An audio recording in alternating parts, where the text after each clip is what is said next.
In the heart of a small town in rural America, where the aroma of fresh coffee and sizzling bacon filled the air, Sarah's diner stood as a beacon of comfort for locals and travelers alike. Sarah, the daughter of a blind veteran, had inherited the diner from her father, who had lost his sight during his service in Afghanistan.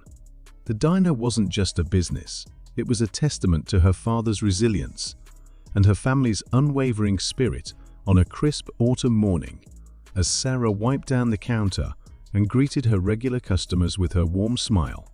The bell above the door chimed.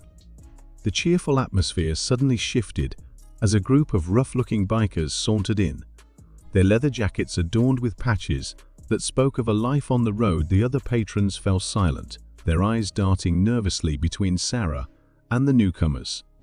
Sarah's heart raced, but she steeled herself, channeling the strength she'd learned from her father. "Welcome to Sarah's Diner," she said, her voice steady despite the tremor in her hands. "What can I get for you gentlemen today?" The lead biker, a towering man with a grizzled beard, leaned across the counter, his eyes narrowing as he studied Sarah's face. "You're Jim's kid, aren't you?" he growled, his voice low and menacing. "The blind vet who couldn't hack it after coming home?" Sarah felt a surge of anger at the disrespect towards her father, but she held her ground. "My father is a hero," she replied, her voice gaining strength with each word. "He may have lost his sight, but he never lost his courage or his dignity." The biker's laugh was harsh, echoing through the now silent diner. "Courage? Dignity? Let's see how much of that you've got when we're done here." He gestured to his companions, who began to spread out, their intentions clear as they started to harass other customers and knock over chairs. Sarah's mind raced, her father's words echoing in her ears. "Sometimes, sweetheart, the bravest thing you can do is ask for help." With trembling fingers, she reached for her phone, hidden beneath the counter.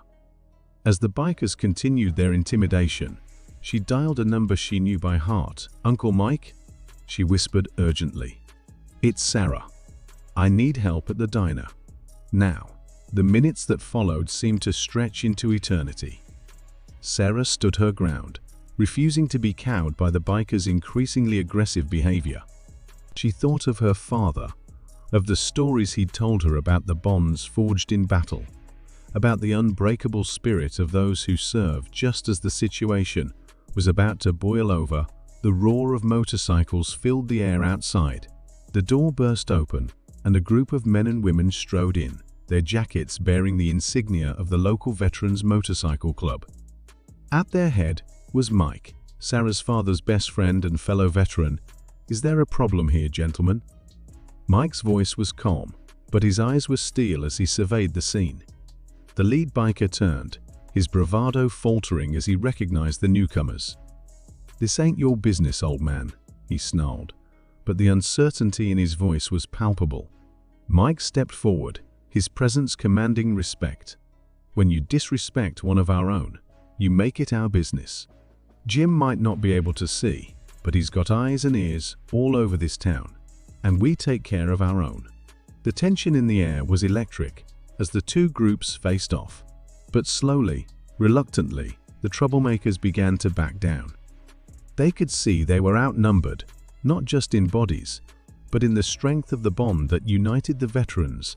As the last of the unwelcome visitors skulked out of the diner, a cheer went up from the patrons. Sarah rushed to hug Mike, tears of relief and gratitude streaming down her face. "Thank you," she whispered. "Dad would be so proud." Mike smiled, his weathered face softening. "Your dad taught us all about courage, Sarah. And you've just shown us that it runs in the family." In the days that followed, Sarah's Diner became more than just a local eatery. It became a symbol of community, of the enduring bonds between veterans, and of the strength that can be found in the most unexpected places. Sarah stood a little taller, her father's spirit living on through her actions, and the unwavering support of those who understood the true meaning of service and sacrifice. As the story of that day spread, it served as a reminder to all who heard it that sometimes the most powerful weapon against Intimidation is not force, but the courage to reach out and the strength of the community that answers the call. In a world that often seems divided, Sarah's one phone call had shown that the ties that bind us are stronger than any force that seeks to tear us apart.